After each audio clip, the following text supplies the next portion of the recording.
pertama klik kanan pada partisi C. Setelah itu pilih Properties.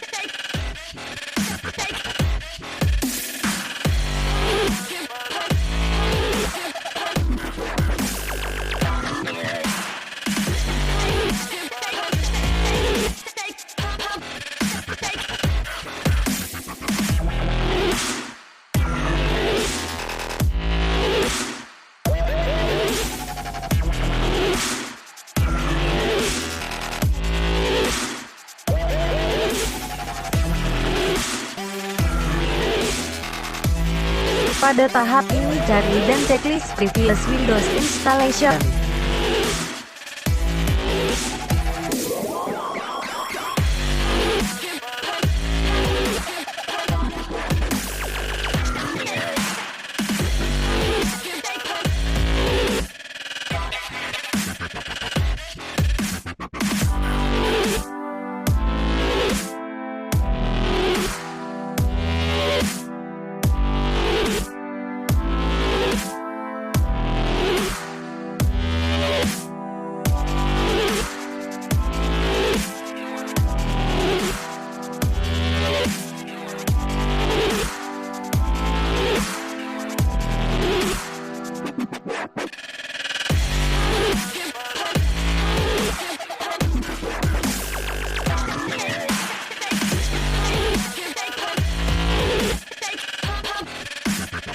Selamat mencoba dan sampai jumpa lagi di tutorial selanjutnya.